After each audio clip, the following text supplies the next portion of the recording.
viewers, Vande Mataram to all of you. Welcome to your channel ASAP English by Aaron. Viewers, मैं आपको tense बता रही थी. Tense में से मैंने प्रेजेंट इंडेफिनिट टेंस बताया साधारण वे पे, टिपिकल वे पे, और उनके अंतर्गत जो कुछ भी आता है वो यूजेस, वो भी हमने आपका रिवीजन कराया. आपको आता है, हमने सिर्फ रिवीजन कराया. अब उसी के आगे का हमारा नेक्स्ट टेंस जो है वो प्रेजेंट कॉन्टिन्यूअस टेंस है. यदि आप माने तो टेंसेस में से सबसे सिंपल यदि कोई टेंस है तो कॉन्टिन्यूअस टेंस होता है. कॉन्टिन्यूअस मीन्स आप जानते हैं जारी रहना, जो कार्य चलता रहता है. ज़्यादातर आप सुनते भी होंगे कि यदि कोई व्यक्ति इंग्लिश बोलना सीखता है जब, तो वो ING form, I am going, I am walking, ऐसे करके सेंटेंसेस का यूज़ ज़्यादा करता है, क्योंकि उसको बोलने में ऐसा लगता है कि प्रेजेंट कॉन्टिन्यूअस बहुत सरल है. आईएनजी लगा देने से किसी भी सेंटेंस में वो सरल हो जाता है और वो इंग्लिश हो जाती है. बट ऐसा नहीं है. ये सेंटेंस है, इजी है, पर इसके भी कुछ रूल हैं, कुछ इसके ट्रिक हैं, वो मैं बताती हूँ. इसके जो 6 रूल हैं ट्रांसलेशन के, वो मैं इसी में ख़त्म कर देती हूँ बहुत ही सरल तरीके से. वो आप समझेंगे. तो चलते हैं, टाइम ना वेस्ट करते हुए हम चलते हैं.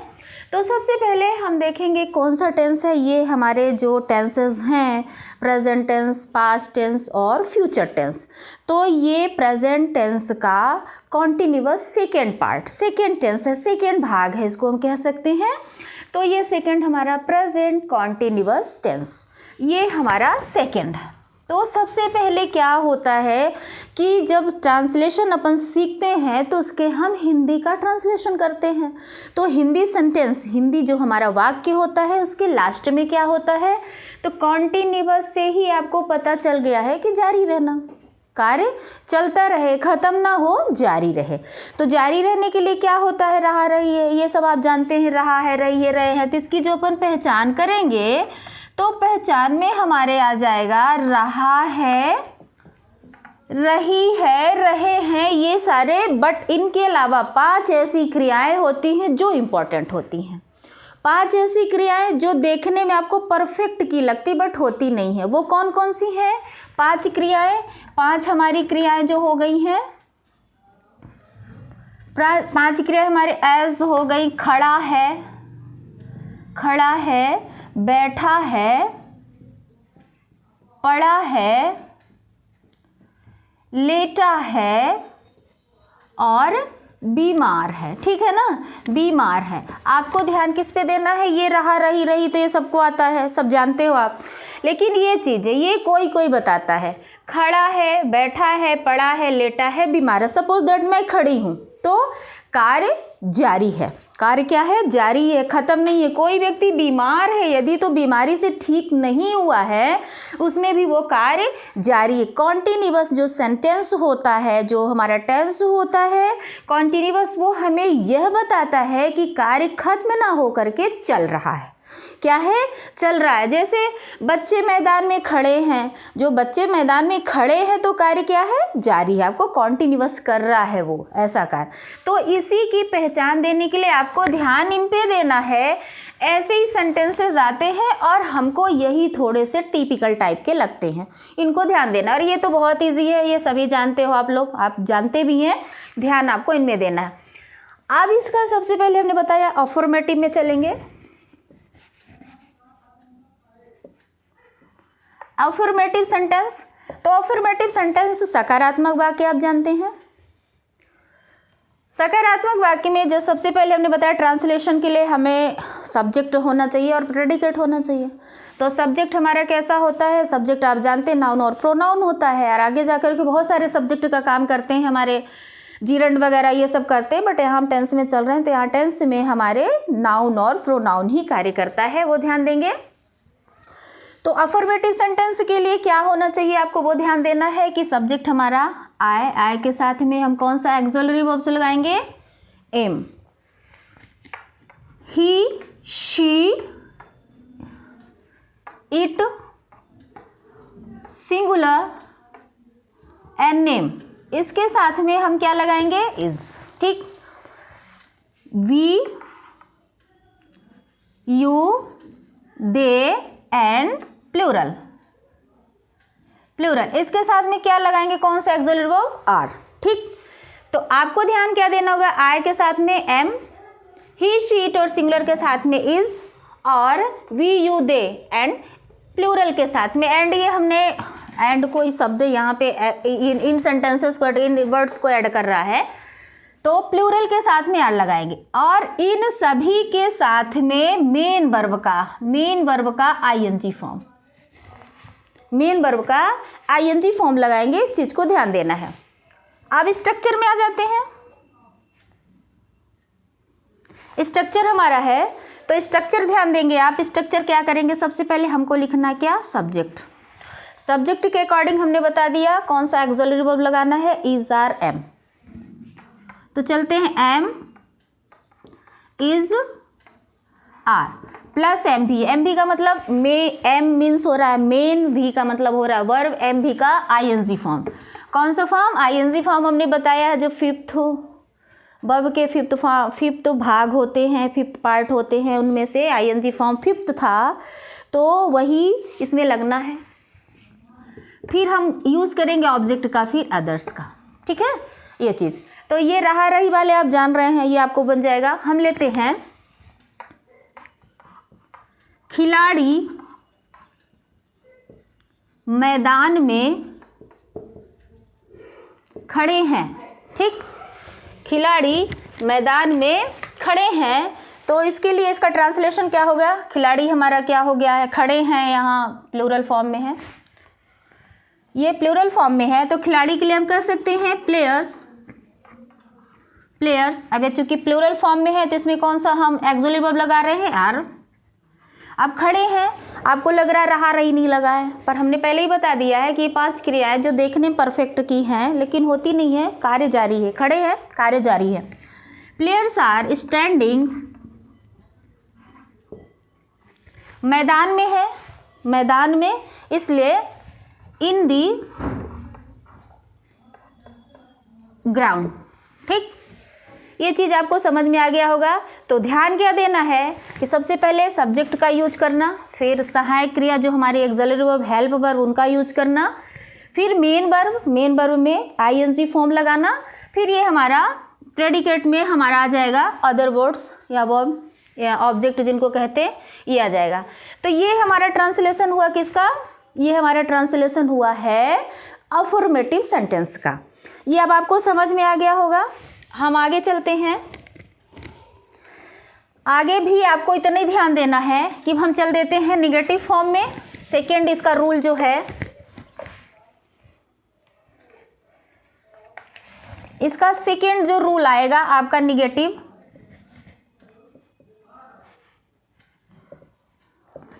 में क्या ध्यान देना है आपको कि एक्सोलरी वर्ब के साथ में नॉट, यानी जिनसे कार्य के मनाही का बोध उत्पन्न होता है, कार्य नहीं किया जाता है, उसमें उसे नेगेटिव फॉर्म में लिया जाता है।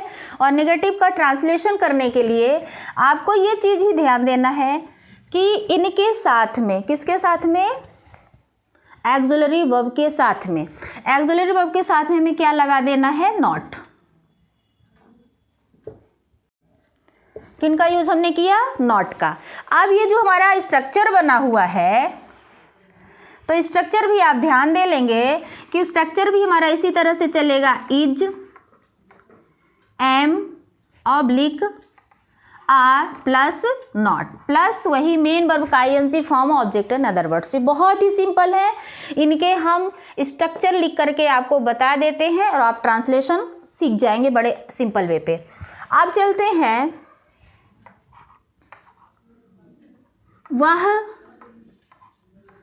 कुर्सी पर बैठा है, कुर्सी पर नहीं बैठा है, नहीं बैठा है, वह कुर्सी पर नहीं बैठा है, तो क्या हो जाएगा इसका, वह कुर्सी पर नहीं बैठा है हो जाएगा he is not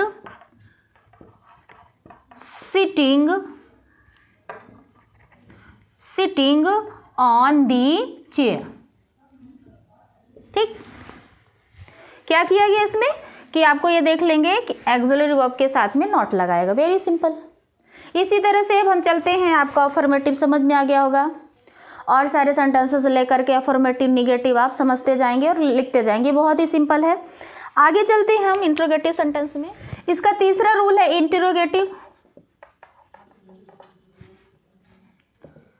interrogative sentence. हाँ, इंट्रोगेटिव सेंटेंस अब ये सब शुरू में बताया जाता है, जिसको हम वाई एन क्वेश्चन बोलते हैं। इसको क्या बोलते हैं? Y N question. Interrogative sentence, ये इसका ट्रांसलेशन सीखेंगे। वाई एन क्वेश्चन मीन्स जिनका आंसर हमें एस या नो में प्राप्त होता है। तो किसी भी सेंटेंस में किसी से कोई क्वेश्चन किया जाए और उसका आंसर यदि हमको एस या नो में प्राप्त हो रहा है, उसे वाई एन क्वेश्चन कहते हैं। बट इसको हम उसी टेंस की एक्सिलरी वर्ब से प्रारंभ करते हैं। इसका क्वेश्चन किससे करते हैं? उसी टेंस की एक्सिलरी वर्ब से।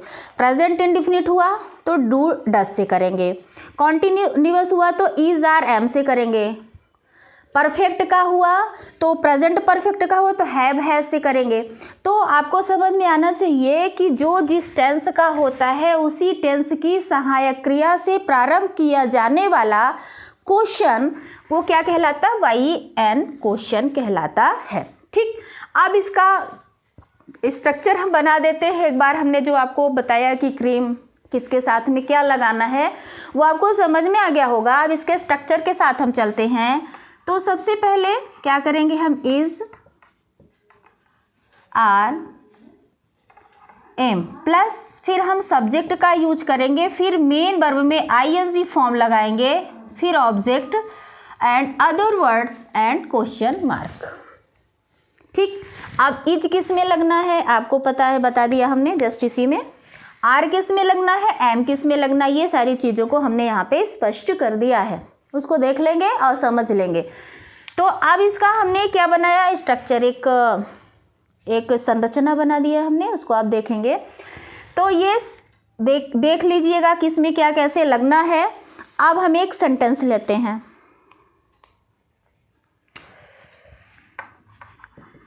क्या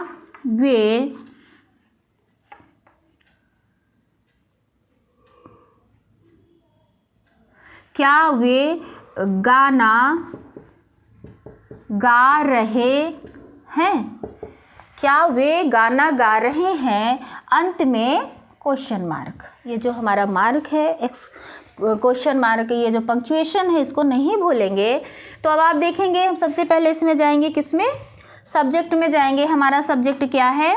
दे। ठीक है ना? तो दे के साथ में कौन सा हमें एक्सिलरी वर्ब यूज करना है? Are they singing a song. Simple है ना? तो ये आपको बिल्कुल एकदम बहुत ही निचले स्तर से बता रही हूँ मैं, और आपको समझ में आ रहा होगा। और इन्हीं सेंटेंसेस का थोड़ा सा बड़ा सा यदि हम लेना चाहें तो ले सकते हैं। क्या सीमा अपनी सहेलियों के साथ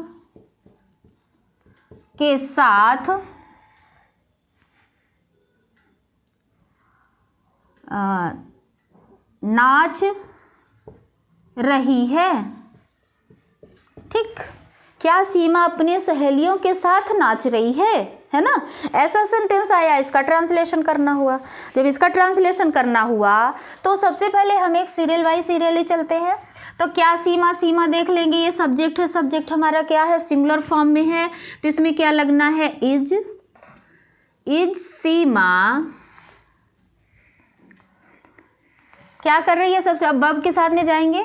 इज सीमा हो गया, बब लेते हैं। नाच रही है, डांसिंग किसके साथ में? सहेलियों के साथ में, विथ हर फ्रेंड्स। ठीक, एंड क्वेश्चन मार्क।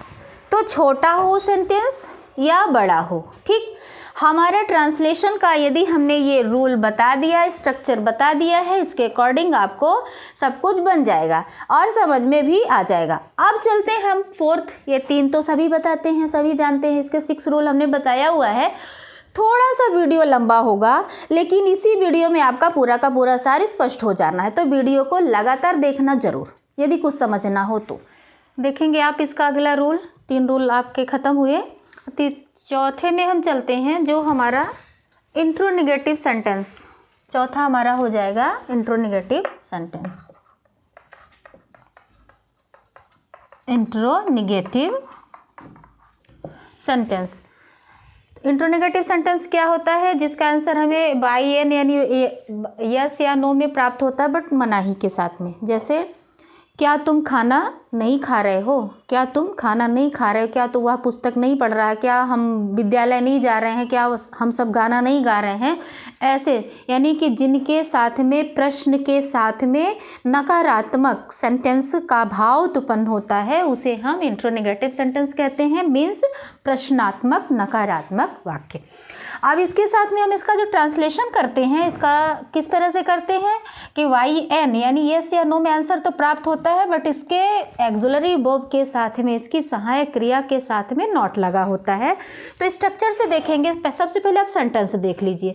सेंटेंस कैसे आता है? क्या वे क्रिकेट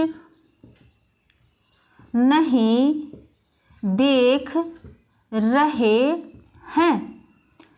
ठीक, क्या वे क्रिकेट नहीं देख रहे हैं, ऐसा सेंटेंस। यानी कि देख लीजिए, यह प्रश्न भी है और ये प्रश्नात्मक भी है और नकारात्मक भी। अब इसका ट्रांसलेशन हमें करने के लिए स्ट्रक्चर बना देते हैं। स्ट्रक्चर आप देख लेंगे तो सबसे पहले इसमें वही सब्जेक्ट के अकॉर्डिंग इज आर एम का यूज करते हैं। फिर हम लगाएंगे सब्जेक्ट, फिर सब्जेक्ट के नॉट यानी सब्जेक्ट और main verb. Main verb M V का आईएनजी फॉर्म, एम भी का आईएनजी फॉर्म, यानी कि इन दोनों के बीच में हम नॉट का यूज करते हैं। फिर हमारा ऑब्जेक्ट एंड अदर वर्ड्स और अंत में क्वेश्चन मार्क बिल्कुल नहीं भूलना है। तब इसका ट्रांसलेशन क्या हो जाएगा वो देखना है आपको। तो इसमें हमारा सब्जेक्ट क्या है? दे। दे के साथ में हम कौन सा ऑक्सिलरी वर्ब यूज करेंगे? Are they. अब सब्जेक्ट और उसके बीच में नॉट लगाना है, सब्जेक्ट और मेन वर्ब के। Are they not watching cricket? Cricket और क्वेश्चन मार्क। क्रिकेट को सामने से लुक किया जाएगा, सी किया जाएगा, सी। और यदि हम किसी सिनेमा हॉल में देख रहे हो या तो टीवी में देख रहे हो, इसके लिए वॉच। तो ज़्यादातर लोग क्रिकेट को टीवी में देखते हैं, इसलिए इसका सेंस यहाँ पे वॉचिंग हमने कर दिया है अकॉर्डिंग टू टीवी, यानी कि टीवी को मान करके हमने कर दिया है ये। तो आपको ये चौथा रूल भी एक सरल सा दे देते हैं आपको। क्या वह पुस्तक नहीं पढ़ रही है? ठीक है ना। क्या हो जाएगा कि is she not reading book? ठीक। अब इनमें से बहुत सारे भी बड़ा सा बनाना चाहेंगे वो भी बन जाएगा। अब हम चलते हैं नेक्स्ट रूल के लिए। Double interrogative sentence. इसे हम WH क्वेश्चन भी कहते हैं। इसे WH क्वेश्चन या WH वर्ड्स के नाम से जाना जाता है। ये ऐसे क्वेश्चन किए जाते हैं तो इनका आंसर हमें पूरे सेंटेंस में देना पड़ता है। अब WH क्वेश्चन होते क्या है वो ध्यान देना है आपको। तो ऐसे सेंटेंस जिनके हिंदी वाक्य में क्या, क्यों, कब, कहाँ, कैसे बीच में आए।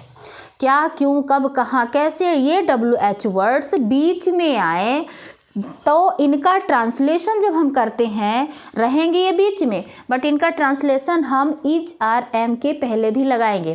कहने का तात्पर्य किसी भी टेंस की सहायक क्रिया से पहले किसका WH वर्ड्स का यूज किया जाता है। हम चल रहे हैं प्रेजेंट कॉन्टिन्यूअस टेंस में, इसलिए हम आपको इज आर एम की ऑक्सिलरी वर्ब का नाम लेके बता रहे हैं।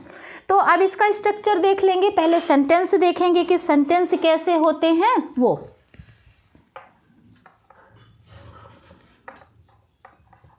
गायें मैदान में घास कब चर रही हैं। ठीक, गायें मैदान में घास कब चर रही हैं। तो देखेंगे इसमें कि ये कब जो है हमारा, ये WH वर्ड्स है, ये कहाँ आया है, बीच में आया है। तो अब इसका, अब WH वर्ड्स क्या होता है एक बार और हम बता दें कि WH वर्ड्स आपको हम बता चुके हैं, बट WH वर्ड्स जो होता है जिनके बीच, जिन शब्द का प्रारंभ WH से होता है, जैसे when, why, where, who, whom, how many, etc. बहुत सारे हैं। ये जितने भी WH वर्ड्स हैं इन सब में देख लेंगे कि आपके WH जरूर लगा हुआ है, इसलिए इनको WH वर्ड्स या क्वेश्चन वर्ड्स कहा जाता है। ये चीज़ ध्यान देंगे। तो अब ये किसी हिंदी वाक्य के बीच में आ रहे हैं तो उनका ट्रांसलेशन करते समय उसकी टेंस की सहायक क्रिया से पहले लिखा जाता है। तो स्ट्रक्चर देखेंगे, तो स्ट्रक्चर हम बनाएंगे WH plus is are oblique am plus subject plus MV का ING फॉर्म, ऑब्जेक्ट एंड अदर वर्ड्स और क्वेश्चन मार्क। अब इसका ट्रांसलेशन आते हैं हम। तो ट्रांसलेशन देखेंगे, तो ट्रांसलेशन के लिए गाय हमारा प्लूरल फॉर्म में है। तो सबसे पहले तो देखेंगे कि ये इसमें कौन सा WH वर्ड्स लगा है, कब किसके यानी हो रहा है, वेन के साथ में अब गायें हैं प्लूरल फॉर्म में, तो इनके साथ में लगाएंगे when are cause.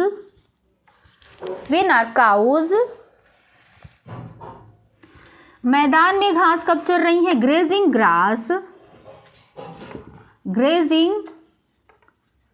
Grass on दी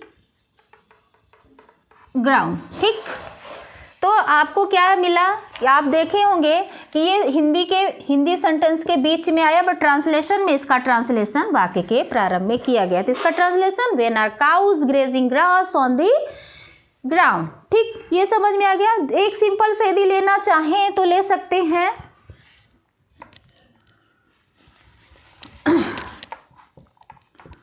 तुम गृह कार्य क्यों कर रहे हो, सिंपल सा, बच्चे आपस में पूछते रहते हैं ऐसा। तो इसमें हो जाएगा कौन सा हमारा WH वर्ड से लगा है, क्यों किसके यानी हो रहा है, why are you doing homework. Very simple, why are you doing homework. ये आपके स्पोकन में भी यदि आपसे बात करना भी चाहें वो भी पूछ सकते हैं।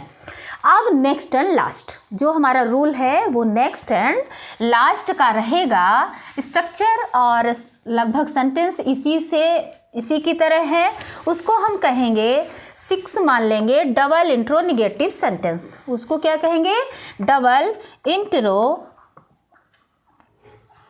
निगेटिव सेंटेंस, यानी कि दोहरे प्रश्नात्मक नकारात्मक वाक्य। हिंदी दोहरे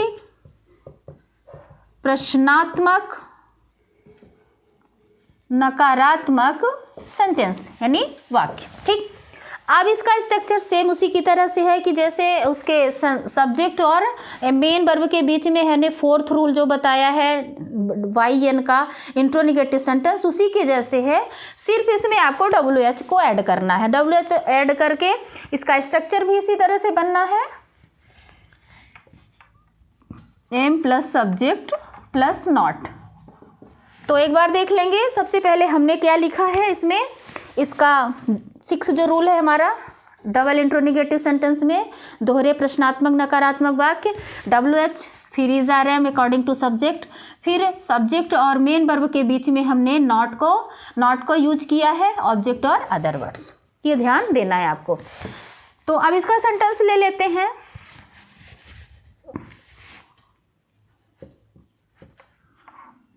मेरे पापा फल